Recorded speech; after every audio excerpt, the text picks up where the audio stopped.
இதை வந்து குழந்தையோட கால் பாதத்துக்கு அடியில வந்து நீங்க நல்லா தேய்ச்சி நல்லா சூடு வர்ற அளவுக்கு ரப் பண்ணி விட்டுட்டு நெஞ்சில முதுகுல எல்லாம் நல்லா தேய்ச்சி விட்டுட்டு நீங்க படுக்க விட்டீங்கன்னாலும் குழந்தைக்கு வந்து கோல்டு வந்து கொஞ்சம் ஃப்ரீயா இருக்கும். இது வந்து என்னால வாங்க முடியாது, நான் வந்து லாக்டவுன்ல இருக்கேன் அப்படின்னா நீங்க வீட்லயே விக்ஸ் வேப்பர் ரப் பண்ணலாம். குழந்தைக்கு சளி பிடிச்சிருக்கும் போது என்னெல்லாம் பண்ணவே கூடாது அப்படின்னு பாத்தீங்கன்னா வேக்சினேஷன்ஸ் எதுவுமே சளியோ காய்ச்சலோ இருந்தா போடவே கூடாது குழந்தைக்கு. Welcome to woman central. இன்னைக்கு நம்ம குழந்தைங்களுக்கு பொதுவா வர்ற காமன் கோல்டு அதை வந்து எப்படி சரி பண்றது, எதனால வருது, இதுக்கு என்னென்ன பிரிவென்டிவ் மெஷர்ஸ்லாம் இருக்கு, இது எப்படி வராம தடுக்கலாம், இதுக்கான ஹோம் ரெமெடிஸ் என்னென்னலாம் அப்படிங்கறது எல்லாத்தையும் இந்த வீடியோ முழுக்க பார்க்க போறோம். வீடியோ ஸ்கிப் பண்ணாம பாருங்க, அப்பதான் உங்களுக்கு எல்லா இன்ஃபர்மேஷனும் முழுசா தெரிய வரும். இது வரைக்கும் உமன் சென்டர் சேனல் சப்ஸ்கிரைப் பண்ணலனா மறக்காம சப்ஸ்கிரைப் பண்ணிக்கோங்க. பக்கத்துல இருக்க பெல் பட்டனை கிளிக் பண்ணுங்க, அப்பதான் நாங்க போடுற வீடியோஸ்லாம் உங்களுக்கு உடனே வரும். முதல்ல 6 மாசம் இருக்கிற குழந்தைங்களுக்கு பாத்தீங்கன்னா ஒரு மாதிரி நோஸ் பிளாக்கிங், மூக்கடைப்பு அப்படின்னு சொல்லுவாங்க, அது வந்து அதிகமா இருக்கும். அதனால அவங்க தூங்கும் போது ஒரு மாதிரி சவுண்டோட தூங்குவாங்க, ஒரு மாதிரி மூச்சு விடும்போது ஒரு மாதிரி சத்தம் கேட்கும். அதனால நம்ம ஐயோ குழந்தைக்கு சளி பிடிச்சிருச்சோ அப்படின்னு சொல்லி பயந்துட வேண்டாம். இதை வந்து நம்ம வீட்லயே கூட சரி பண்ணிடலாம். இது வந்து என்னன்னு பாத்தீங்கன்னா இது வந்து ஒரு சலைன் நாசோ கிளியர் அப்படின்னு சொல்லிட்டு ஒரு லிக்விட் மெடிசன். ஸோ இதை வந்து மூக்குல ஒரு 2 சொட்டு 3 சொட்டு விட்டோம்னாலே மூக்குல இருக்கிற அடைப்பு அந்த சளி வந்து போய் குழந்தைக்கு வந்து நல்லாவே மூச்சு விடுறதுக்கு ஈஸியா இருக்கும். இது வந்து மண்டை சளிக்கு மட்டும்தான். அது மட்டும் இல்லாம இன்னொரு நோஸ் பிளாக்கர் அப்படின்னு சொல்லி சொல்லுவாங்க, ஒரு பம்ப் மாதிரி ஒன்று இருக்கும். அதை வந்து வச்சும் நம்ம நோஸ் பிளாக்கர் ரிமூவ் பண்ணலாம். அதை மூக்கு கிட்ட வரைக்கும் வச்சு உள்ள வரைக்கும் விட்டுறக்கூடாது, கிட்ட வரைக்கும் வச்சு அது ஒரு அழுத்தீங்கன்னா குழந்தைக்கு வந்து அதுவுமே நோஸ் பிளாக்கை வந்து ரிலீஃப் பண்ணிவிடும். ஸோ இது வந்து பிறந்து ஒரு 3 மாசத்துல இருந்து 4 மாசம் இருக்கிற குழந்தைங்களுக்கு தான் இந்த மாதிரி ரொம்ப சளியா இருக்கு, நெஞ்சு சளியா இருக்கு அப்படின்னா இது கூட நம்ம வந்து வீட்லயே சரி பண்ணலாம். இது வந்து ஒரு விக்ஸ் வேப்பர் ரப். ஸோ இதை வந்து நம்ம எடுத்து குழந்தையோட கால் அடிப்பாதத்துல, இது வந்து 3 மாசத்துக்கு மேல இருக்கிற குழந்தைங்களுக்கு தான் நம்ம இதை யூஸ் பண்ணணும். இதை வந்து குழந்தையோட கால் பாதத்துக்கு அடியில வந்து நீங்க நல்லா தேய்ச்சி நல்லா சூடு வர்ற அளவுக்கு ரப் பண்ணி விட்டுட்டு அவங்களோட நெஞ்சில பின்னாடி முதுகுல எல்லாம் நல்லா தேய்ச்சி விட்டுட்டு நீங்க ரப் பண்ண வச்சு நீங்க படுக்க விட்டீங்கன்னாலும் குழந்தைக்கு வந்து ஓரளவுக்கு கோல்டு வந்து கொஞ்சம் ஃப்ரீயா இருக்கும், கொஞ்சம் நல்லா மூச்சு விட்டு நல்லா தூங்குவாங்க. குழந்தைங்களுக்குன்னே பிங்க் கலர் பாட்டில்ல வரும். ஸோ இது வந்து என்னால வாங்க முடியாது, நான் வந்து லாக்டவுன்ல இருக்கேன் அப்படின்னா நீங்க வீட்லயே விக்ஸ் வேப்பர் ரப் பண்ணலாம். அதாவது எப்படின்னா ஒரு ஸ்பூன் அளவுக்கு கீ எடுத்துக்கோங்க. சோ அந்த கீயை ஒரு சின்ன கரண்டிலயோ இல்லைன்னா தாளிக்கிற கரண்டியில வச்சு நீங்க அதை நல்லா மெல்ட் பண்ணிக்கோங்க. மெல்ட் பண்ணிட்டு அதுல ஒரே ஒரு சூடம்னா அந்த சாமிக்கெல்லாம் இதுவாங்கல்ல அந்த சூடம், அந்த கற்பூரத்தை எடுத்து உள்ள போட்டுட்டு அது நல்லா மெல்ட் ஆன உடனே கொஞ்சம் ஆற விட்டுருங்க. ஆற விடும் போது அது நல்லா திக்காயிரும். அப்படி இல்லை எனக்கு உடனே வேணும் அப்படின்னா நீங்க ஃப்ரிட்ஜ்ல வைக்கலாம். கொஞ்சம் நல்லா சூடு போனதுக்கு அப்புறம் ஃப்ரிட்ஜ்ல வச்சீங்கன்னா கட்டி ஆயிரும். அதுக்கப்புறம் அது சில்லுன்னு தடவிடாதீங்க, கொஞ்சம் போனதுக்கு அப்புறமா நீங்க தடவி விடலாம். அந்த ஸ்மெல் கூட அது நல்லா சூடு பறக்க நம்ம தடவி விடும்போது குழந்தைக்கு நல்லாவே சளி கேட்கும். அடுத்தது இது என்ன நான் பண்ணி வச்சிருக்கேன்னு பாத்தீங்கன்னா ஒரு 2 ஸ்பூன் தேன் வந்து நல்ல வெதுவெதுப்பான சூடான தண்ணியில வந்து நான் கலந்து வச்சிருக்கேன். ஸோ இதை வந்து நம்ம ஒரு வயசுக்கு மேல இருக்கிற குழந்தைங்களுக்கு மட்டும்தான் கொடுக்கணும். 1 வயசுக்குள்ள இருக்கிற குழந்தைங்களுக்கு தேன், சுகர், சால்ட் இதெல்லாம் நம்ம அவாய்ட் பண்ணிடணும். அதனால 1 வயசு மேல இருக்கிற குழந்தைக்குனா 2 ஸ்பூன் தேன்ல நல்லா சூடான தண்ணியில குழந்தைங்களுக்கு கலந்து கொடுக்கும்போது அது கூட நல்லாவே சளியை ரிலீவ் பண்ணிவிடும். சளி எடுத்துட்டு மோஷன்ல போயிடும். அது மட்டும் இல்லாம தேன் வந்து நல்லா கொரன்னு தொண்டை இருந்தாலும் சரி, ட்ரை காஃபா இருந்தாலும் சரி, அது கூட நல்லாவே சரி பண்ணி கொடுக்கும். இன்னொன்னு என்னன்னா நீங்க ஓமம் இருக்குல்ல, வீட்டுல ஓமம் இருக்கும், அந்த ஓமம் நல்லா கசப்பா இருக்கும், அதை வந்து நல்லா வாணலியில் போட்டு வறுத்துட்டு அது கூட சேர்த்து நீங்க பூண்டையும் நல்லா வறுத்துக்கங்க. வறுத்துட்டு அது ஒரு பொட்டலம் பண்ணி குழந்தைக்கு பக்கத்துல, இது பிறந்த குழந்தைங்களா இருக்கட்டும் பெரிய குழந்தைங்களா இருக்கட்டும், குழந்தைங்களுக்கு பக்கத்துல அதை வச்சு விடும்போது அந்த வாசனை, இப்போ பில்லோ இங்கதான் இருக்குன்னா இது பக்கத்துல வச்சு விட்டுருங்க. அந்த வாசனைக்கே அவங்களுக்கு வந்து நோஸ் பிளாக்லாம் நீங்கி அவங்க கொஞ்சம் ரிலீஃபா இருப்பாங்க. இது தவிர வேற என்ன முறையில எல்லாம் சளி அறுத்துட்டு மோஷன் வழியா எடுத்துட்டு வரலாம்னு பாத்தீங்கன்னா கற்பூரவள்ளி இலைய நீங்க நல்லா வந்து கொதிக்க வச்சு அந்த தண்ணியை எடுத்து குழந்தைக்கு கொடுக்கலாம். இது வந்து ஒரு 2 வயசுக்கு மேல இருக்கிற குழந்தைன்னா அது நீங்க கொடுத்து பாருங்க. சின்ன குழந்தைங்களுக்கு அப்படின்னா 1 வயசு மேல இருக்க குழந்தைக்கு ஒரு சங்க அளவு நீங்க கொடுக்கலாம். ஆனாலும் ஒரு வாட்டி செக் பண்ணி பாருங்க, அது எந்த அலர்ஜிக் ரியாக்ஷன்ஸ் எல்லாம் ஆகாம இருந்துச்சுன்னா நீங்க தாராளமா கொடுக்கலாம். இன்னொன்னு வந்து துளசி இலையும் நீங்க வந்து ஒரு டம்ளர் தண்ணி அளவுல ஒரு 20 இருந்து 30 இலை போட்டு நல்லா கொதிக்க வச்சு அந்த தண்ணியும் எடுத்து குழந்தைங்களுக்கு கொடுக்கலாம். இதுல எந்த விதமான சைடு எஃபெக்டும் வராது. சோ நீங்க அதுவுமே வந்து ஒரு வயசு மேல இருக்கிற குழந்தைங்களுக்கு ஒரு சங்க அளவு நீங்க கொடுத்தீங்கன்னா குழந்தைக்கு வந்து உடனே சளி வந்து சரி பண்ணிடும். இது எல்லாமே வந்து ஒரு 1 or 2 days வந்து சளி இருக்கு அப்படின்னா நீங்க ட்ரை பண்ணுங்க. 5 நாளைக்கு மேல சளி இருக்கு, ரொம்ப வந்து கவம் இறுகி இருக்கு, குழந்தை மூச்சு விடவே மூச்சு திணறலா இருக்கு, காய்ச்சல் வந்து 101 டிகிரிக்கு மேல இருக்கு, ரொம்ப ரன்னிங் நோஸா இருக்கு, இந்த மாதிரி எல்லாம் இருந்தா நம்ம கண்டிப்பா டாக்டர் கிட்ட கூட்டிட்டு போகணும். இது மாதிரி எல்லாம் இல்ல, சாதாரணமா சளி இருக்கு குழந்தைக்கு தெரியுது, கொஞ்சம் ரன்னிங் நோஸ் இருக்கு, லைட்டாவும் வெதுவெதுப்பா இருக்கு அப்படின்னா ஒரு வார்ம் வாட்டர்ல ஒரு வெள்ளை துணி எடுத்து நல்லா முக்கி அதை பிழிஞ்சிட்டு குழந்தையோட டம்ளர் நெத்தி மேல வைங்க.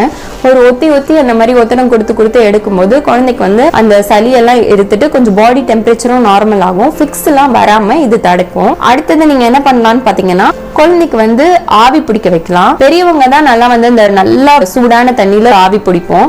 அந்த மாதிரி குழந்தைக்கு வந்து ஆவி பிடிக்க முடியாது. அதனால நீங்க வந்து நல்லா சூடான தண்ணியை கொஞ்சம் தள்ளி வச்சிருங்க. அப்படி வைக்கும்போது குழந்தையோட உடம்பு வேர்க்குதான்னு மட்டும் பாருங்க. உடம்பு வேர்த்தாலே கெட்ட நீர்லாம் வெளியில வந்துடும். அது மூலமாவும் சளி குழந்தைக்கு நல்லாவே ரெடியூஸ் ஆகும்.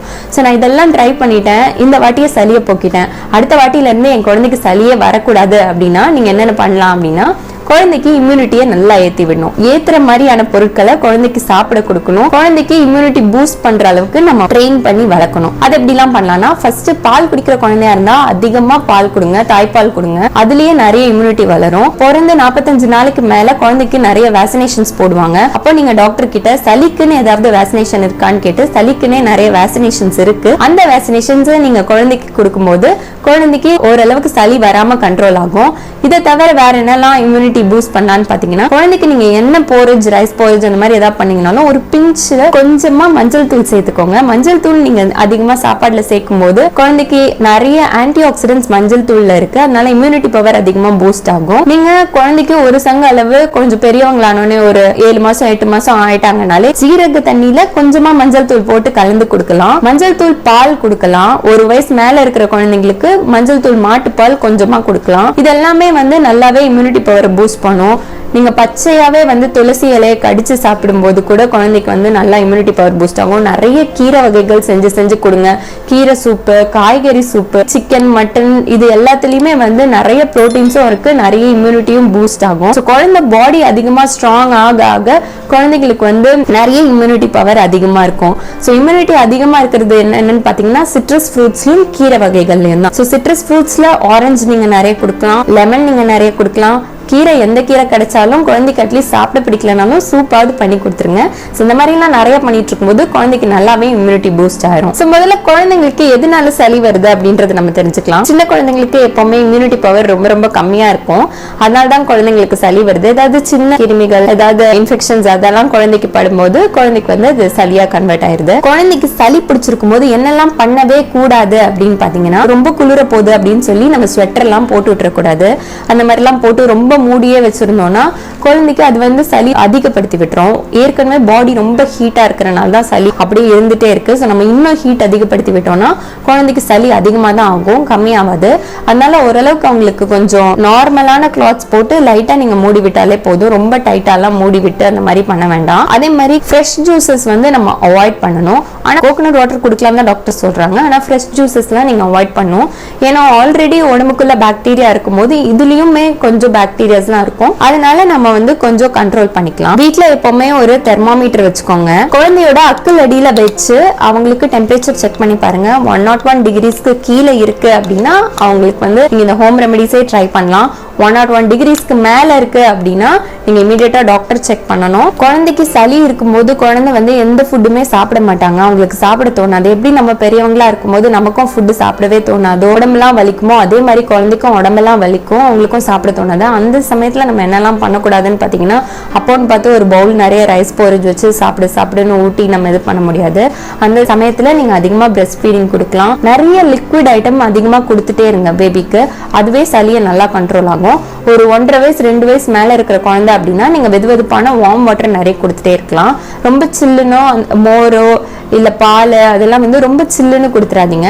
அதுவும் கொஞ்சம் சளியை கொஞ்சம் அதிகப்படுத்தி விடும். அதே மாதிரி நீங்க ஒரு வார்ம் வாட்டர்ல கொஞ்சம் குளிப்பாட்டி குழந்தை எடுக்கலாம். அப்படி பண்ணும்போது மூக்கு வழியா சளி ஒழுகும். கொஞ்சம் டெம்பரேச்சரும் அதிகமா இருக்கிற மாதிரி தான் தெரியும். ஆனா நம்ம வந்து அதிகமாயிருச்சு அப்படின்னு நினைப்போம். ஆக்சுவலா அப்படி இல்லை. குழந்தைக்கு வந்து அந்த சளி எல்லாமே வெளியே வருது. அதனாலதான் அது அந்த மாதிரி இருக்கு. மெயினா பண்ணவே கூடாத விஷயம் சளி இருக்கும்போது என்னன்னா வேக்சினேஷன்ஸ் எதுவுமே சளியோ காய்ச்சலோ இருந்தா போடவே கூடாது குழந்தைக்கு. நீங்க தெரியாம சளி இருக்கிற போது நம்ம வேக்சினேஷன் குத்துனா சீக்கிரம் சரியாயிரும் அப்படின்னு நினைச்சு நீங்க ஹாஸ்பிட்டல் கூட்டிட்டு போய் போட்டுறாதீங்க. சளி இருந்தா நீங்க வந்து வேக்சினேஷன் குழந்தைக்கு போடக்கூடாது. ஃபீவர் இருந்தாலும் குழந்தைக்கு வேக்சினேஷன் போடக்கூடாது. சோ இதெல்லாம் தான் டோன்ட்ஸ் பண்ணக்கூடாத விஷயங்கள். குழந்தைக்கு வந்து நைட்ல தூங்க முடியாம இருக்கும். அப்போ வந்து நீங்க என்ன பண்ணலாம்னா பில்லோ வந்து தலைக்கு பின்னாடி வச்சு தலையை வந்து கொஞ்சம் தூக்குனாப்புல வச்சா அப்போ அவங்களுக்கு கொஞ்சம் மூச்சு விட்டு நல்லபடியா தூங்குறதுக்கு கொஞ்சம் ஹெல்ப்ஃபுல்லா இருக்கும். அதே மாதிரி நீங்க ஆயில் மசாஜும் போடலாம். கொஞ்சம் பாடி பெயின் ரிலீஃபா இருக்கும். இந்த ஹோம் ரெமெடிஸ் எல்லாம் ட்ரை பண்ணி பாருங்க. குழந்தைக்கு சளி இருக்குன்னு உடனே எல்லா ஹோம் ரெமெடிஸையும் இம்மீடியட் இமீடியட்டா அடுத்தடுத்துன்னு பண்ணிடாதீங்க. ஒன் பை ஒன்னா ட்ரை பண்ணி பாருங்க. ஏதாவது ஒண்ணு கண்டிப்பா உங்களுக்கு செட் ஆகும். ஃபர்ஸ்ட் நீங்க அப்ளை பண்ணி பாருங்க,